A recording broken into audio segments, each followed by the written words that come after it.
So what got you like into what like zero to hero? Like how did that pop up? Yeah, right in there, launch Was that- straight in there. was- Um, so I started Zero to Hero 12 years ago now. So yeah, I lost my stepdad to suicide when I was 20 years old, and I saw the way that suicide affects like a whole family, and I just needed to do everything within my power to make sure that other families didn't experience that. And people like my stepdad Graham got the help they needed before the point of crisis, or before, before they ever felt suicidal. So I started 12 years ago on my very big mission of preventing or ending suicide. And today I'm still here and still totally inspired by working in mental health and what we do in the space. Still haven't achieved my goal or what I jumped into it for, but I know that over the time I've helped thousands of families and thousands of people that have been struggling at a really difficult time. So Did you expect it to I grow love what I do. this big? Or like get as much attention? Oh, look, I'm a pretty driven person, so I will just keep and get a result, which is probably one of my greatest strengths and also one of my greatest weaknesses. So I don't know, the first event we ever hosted was really successful. So I had no idea what I was doing. By 21, I hosted a fundraiser, and it had nearly 300 people rock up and raised 40,000. It's a bit laggy. All right. Yeah. There we go. Did you want to ask me that question again? Are you going to edit this, by the way? Yeah, I'll edit. I'll edit it. I mean, load the whole thing on with all my slopiness. So you asked me a question about did I ever expect it would get this big? And I responded, oh, look, did I ever think it would get this big? No, I definitely didn't think that I would be doing this with my life when I was in school. But after the first event was as successful as it was, and a few years in, we got a lot of attention for what we were doing and our take on mental health, and how we communicate about mental health, and then also our programs and the innovative nature of what we do. So I guess it's not a huge surprise with the sheer will, determination, blood, sweat and tears that so many people have put into the charity for so long. But I'm also incredibly grateful in saying that for, the people that have, carved the way or supported us in getting here today. It hasn't been easy. And I think that a lot of success comes from a lot of hard work, and what you see now, everyone, thinks we're really lucky as an organisation and stuff's coming easy. It has been 12 years of a lot of hard work and a lot of rejection and a lot of, mistakes, or, just trial and error and making sure we get things right before we grow them. So it may look easy, but it's certainly not easy from behind the scenes. What did you want to do before this? I originally wanted to be a lawyer, but I didn't really want to study at uni for that long, and I think I just always imagined myself working in business. So I love strategy, business, relationships, people, sales and that side. So I'd always imagined myself working in the corporate industry, not in the social sector or the not-for-profit sector. So I guess I've kind of merged both worlds. But yeah, this wasn't in the plan. Yeah. So it's sort of just like, what made you think, oh wait, never mind. Never mind. Well, look, and when I started Zero to Hero 12 years ago, I was just hosting a fundraiser. Like I just wanted to make a difference in the area of mental health, and I was like, I'll host a fundraiser. That seems like a good idea. And so I did that, and then that was a big success. So then I hosted another one that was a huge failure, and then I just kind of started to get really driven and motivated around finding a solution to mental health, or the mental health crisis that our country face. And yeah, I guess I've always loved solving problems and loved fixing problems. So I guess I've kind of just gotten a little bit addicted to, the problem called suicide or mental health in our country. And it's got me hook, line and sinker now. What was the first event? Was it? So we hosted a cocktail party in South Perth. And it attracted nearly 300, so I think 280 people, and it raised $40,000. And I had no idea what I was doing, and I was like, oh, that was easy, I'll do that again. And then the next event that we hosted made a $12,000 loss, so that was a huge failure. But in saying it was a failure from a budget perspective. The event itself still had an impact. And still got people talking about mental health and still got attention about that. And it was a success in the fact that I learned some of the biggest lessons I've could have learned in business in 12 months just by doing it and trying and failing. So yeah, although it was a failure on the on the surface, it was a huge success for me and what I learned in that process. Yeah, I think because with my event, I didn't realize how much you have to put into it to like actually make an event, and it's people think events are easy, hey? They suck. Yeah, but, it's a lot of work. Yeah, but it's worth it in the end, even if it's like not how you wanted it to turn out to be, or still be as good as But yeah, I guess we've got to find ways of getting people talking about mental health, and people love events, so you've got to create something that people want to attend so that we can get our message across. Yeah, do you have any like highlights throughout the 12 years, like anything that stood out to you? I've just had some really beautiful moments with students, and one of my favorite places on earth is Camp Hero, where we met you. And on every Thursday night of every mental health camp that we run, we do a gratitude letter writing session.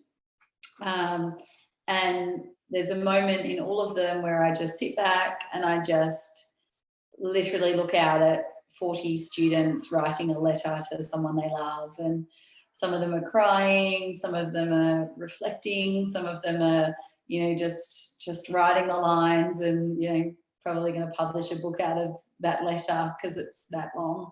And there's just so much love in the space. And I remember hearing someone say that hate and anger and gratitude can't coexist at the same time. And at that particular moment on every camp, I just get to see the real beauty of humanity, and what's possible when we connect with our heart and connect with our love for people, and we express that gratitude. And it's not something that we do enough, I don't believe. That's probably one of the biggest highlights for me in our programs and our delivery, and what I get to see young people express their emotions and be totally okay in all of their emotions, all the good, the bad. And then another highlight for me would probably be, walking our Cape to Cape trek. So I got to kind of participate in one of our programs and all about walking. And I got to disconnect from technology myself and put the phone away and just have a beautiful conversation with 30 corporates while we trekked 135 kilometres over 5 days.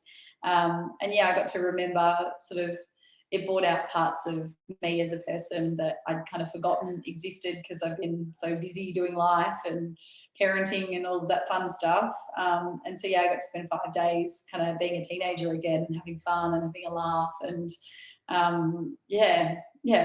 really fun and playful side of myself that I'd kind of not given much time to lately. So that was a recent highlight. And then, the camp gratitude letter writing session and some really beautiful moments with some particular students over the last 8 years on camps. Have definitely been a highlight for me.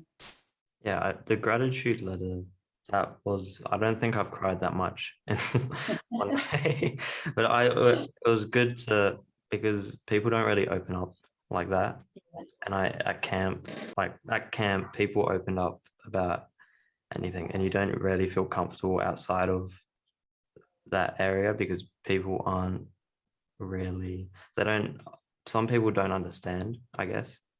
Yeah, no, definitely. Camp I've never felt like that comfortable or open to speak about that type of stuff. Yeah, it's a pretty special place. Yeah, pretty special place. I forgot my questions, but I'm just what does the future look like for Zero to Hero? And so we got some pretty big goals. Right now we're working on increasing our team and our capacity because we've been really fortunate to secure some funding for the next few years. So we're working on getting the team right and make sure that we can deliver kick-ass programs. And then in the near future, we're hoping to buy a campsite so that we can deliver more camps.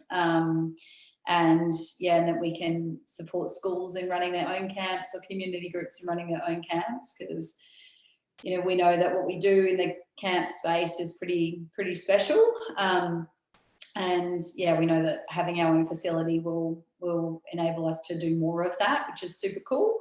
And then in the future, distant future, hopefully near future, we'll see how it goes. We'd love to look into sort of holistic mental health treatment and also really early childhood mental health education. So right now our programs start from the age of 10 and we'd be looking at what can we do before the age of 10 to help young people regulate their emotions, understand their emotions, and do it in quite a cool and innovative way. There's more, but I can't share them all because people could end up doing them now. Yeah.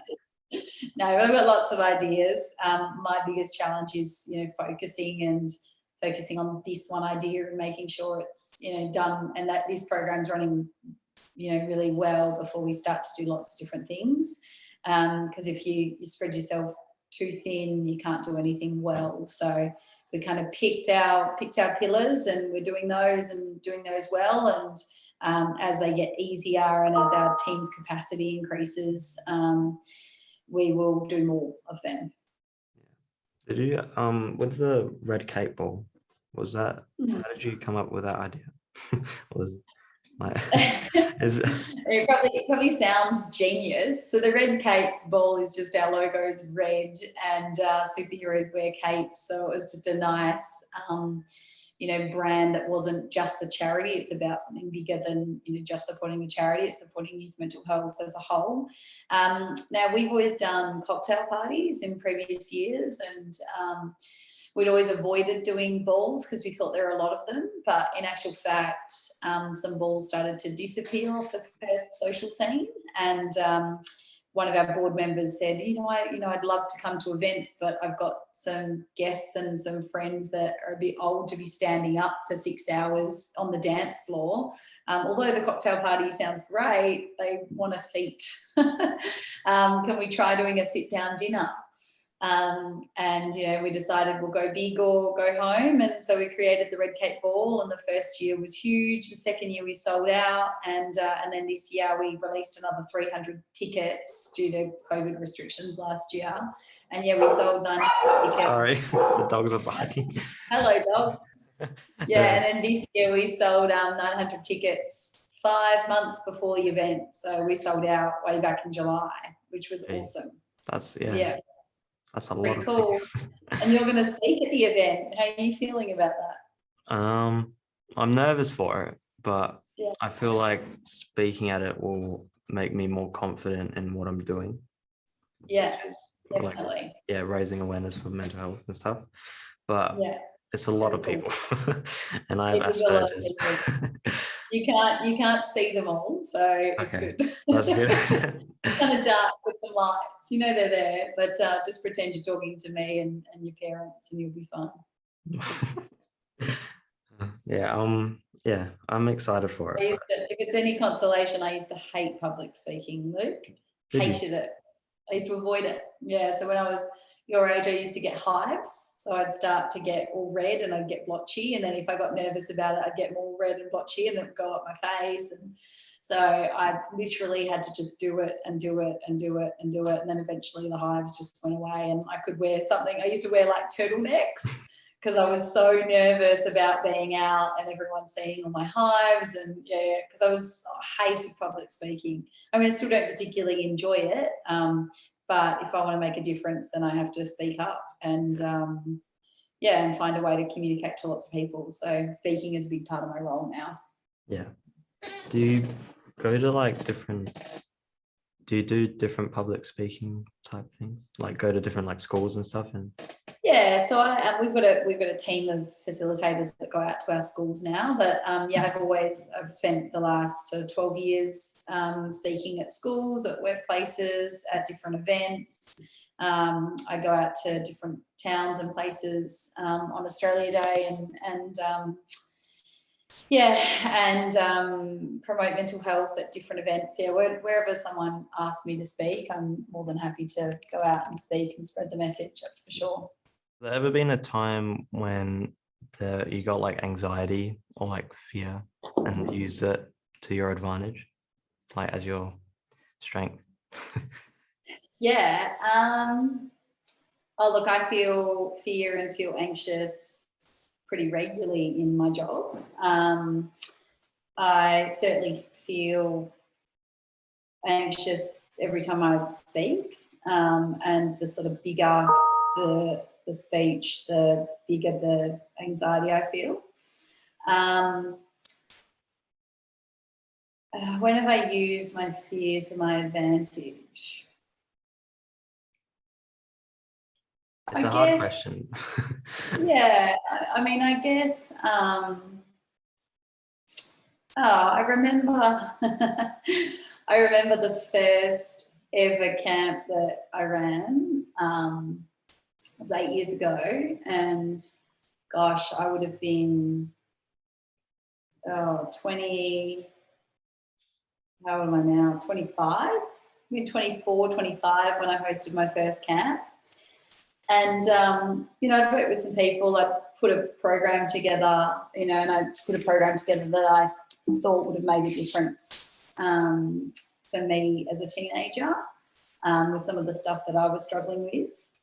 And we had 27 students coming to this camp.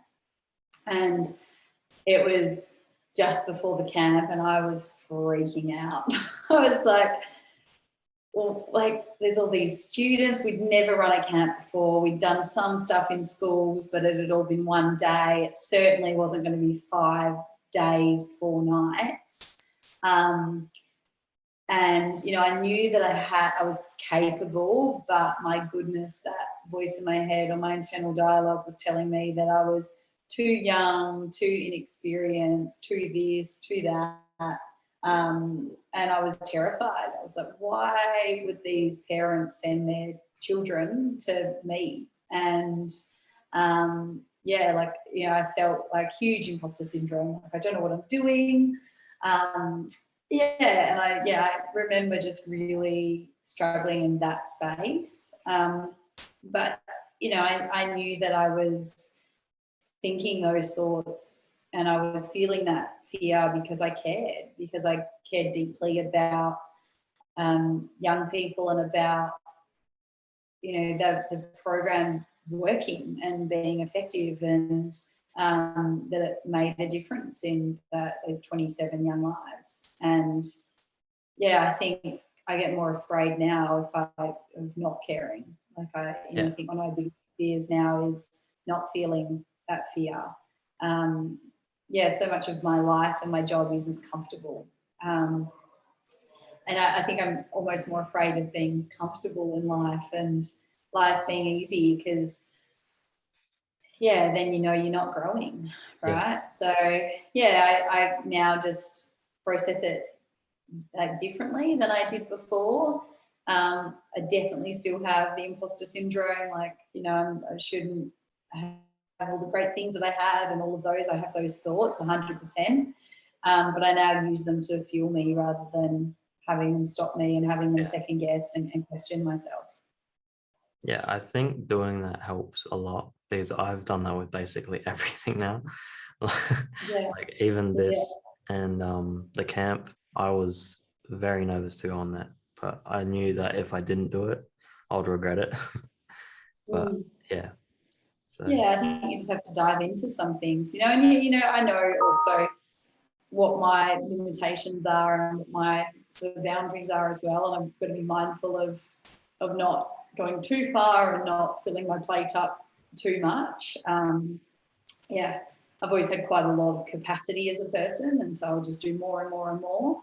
But I've learned that that's not always healthy for me, for my brain, for my body. And so I've just got to learn what is healthy and what supports me as well. Yeah. Do you think you would do more stuff with Mandurah? We'd love to work more with Mandurah. We've heard that the young people that have come out of the camp have come out and they're blazing. So we've heard some really cool stories about what's happening with Mandurah. And we already work with young people from Mandurah in our other programs as it is. But would I love that program to happen every year? Definitely. Would I love it to open up other programs and a more integrated wellbeing program within schools? 100%. And would I love young people in Mandurah to lead that and lead the charge in that? Definitely. I think that anything that's worth doing for young people is led by or co-designed with those young people. Otherwise, it's usually old and daggy and doesn't work. So, full faith in the teens in Mandurah making it happen. Yeah, that's awesome. No pressure. With mentors, do you have? Where do you find these? They're awesome. Like the people that were on the mentor. Yeah. Do I have mentors? Or yeah. Or how did I find the mentors on camp? Both questions, I guess. Yeah.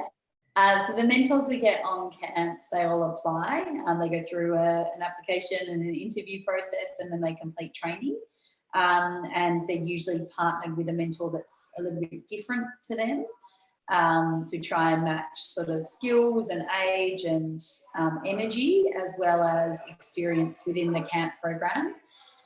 And then mentors that I've had in my life, I've had different mentors at different stages. I've had people that inspire me, people that challenge me, people that have done similar things to what I'm doing but done them before.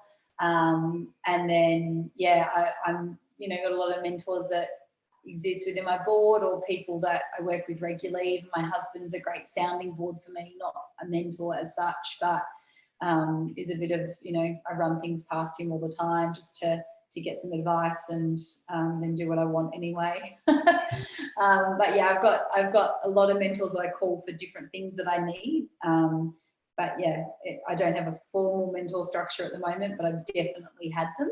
I just make sure that my friends are great quality humans as well, so that I'm surrounding myself with people that have my best intentions at heart, but also that I can learn from and grow with. I think that surrounding yourself with good people is really important.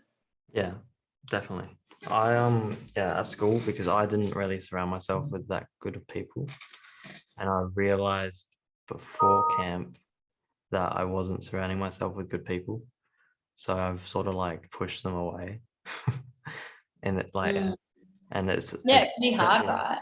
Yeah, it's bettered me as a person, and I feel more because I don't know. At my school, I got like teased for some reason about the business that I'm doing, even though it's raising. Tall poppy syndrome, Luke. Yeah. People don't like people that do well. Yeah. Yeah, because it makes them feel inferior. Yeah. But yeah, I feel that because I pushed those people away, it sort of helped me gain more knowledge and like knowing which people to surround me. But even on the camp, like those, I've never, I felt super comfortable around everyone, even though I only knew them for 5 days. Yeah, it's a pretty special environment that we all got to experience. But making sure you surround yourself with good people, because they're the ones that become your level. So I remember my grandpa saying when I was younger, if you lay down with dogs, you'll wake up with fleas. Terrible saying, but it it really, for me, reiterates, or there's the, you're the average of the 5 people you spend the most time with. And there's definitely been times in my life where I've hung out with people that aren't value aligned, that don't support me, don't pull for the best in me. And then, I've just, learned the older I've gotten that, anyone that comes with drama or, comes with negativity isn't my kind of person. So you just have to cleanse them and get them out of your life so that you can have the space for, the right people for you that are a fit for you. Yeah. Is Zero to Hero is it WA based? Yeah. So we're a WA Youth Mental Health Charity.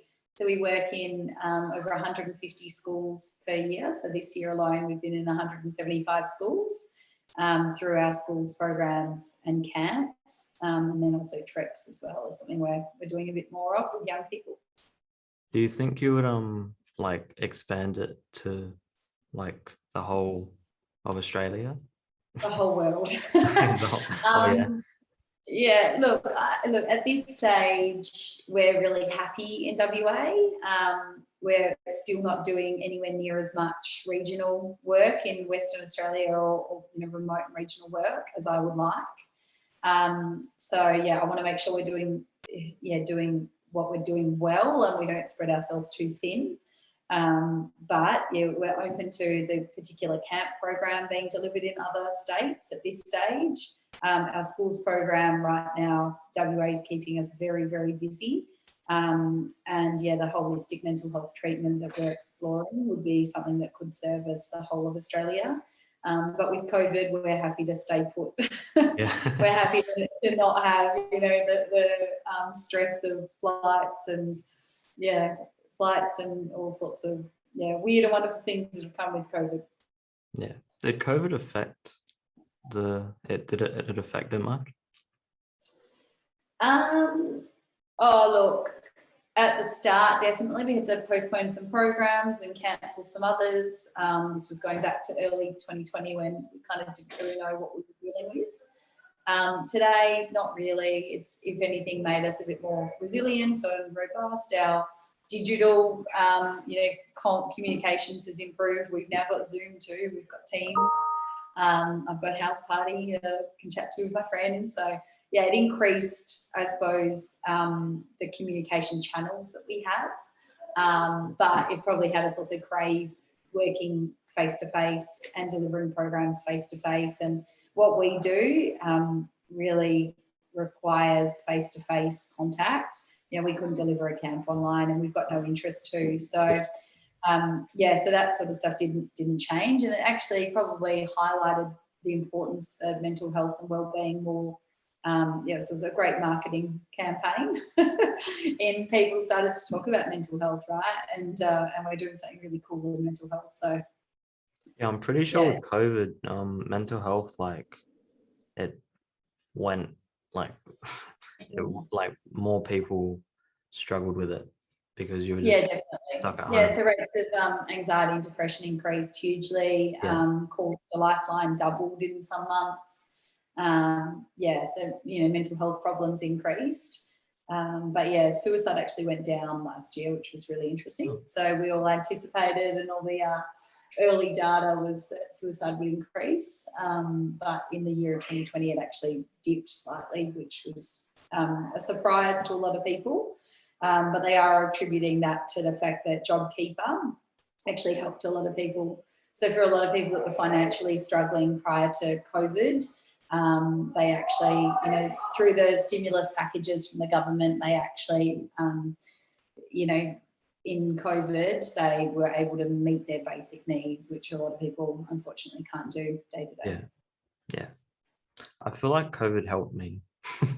It sounds stupid, but it I don't know, it sort of opened my eyes up more to mental health, because I realized that with my Asperger's I could do more, and with my mental health, like what I've been through, I could change someone's life somehow. Do you have any questions for me? I know this is I don't.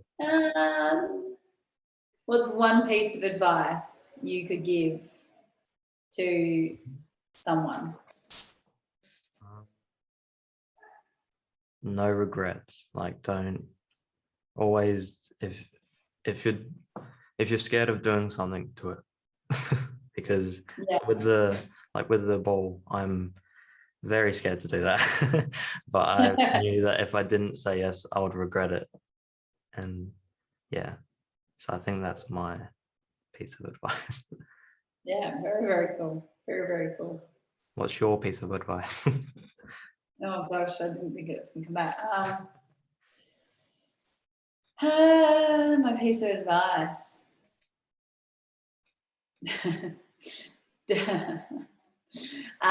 Don't listen to other people's advice. Trust yourself. I think it's really important to check in with and tune in with you and what you need. And I think that we all have this innate ability to know what's best for us. And so, yeah, my advice would be, don't listen to my advice, listen to your own, and tap into you and your spirit and your heart, and what you need for you. Is that a Squid Game thing on your shelf, by the way? Maybe. We made it for Halloween because we like do up our house. Oh gosh, Halloween's going to be full of Squid Games. Probably. Yeah, but we do up our house, and because not much people do it around my area for some reason. So when we do it, there's like a lot of people, and it's but that's an outfit. Well, thank you for saying yes to this. Oh, easy. Yeah.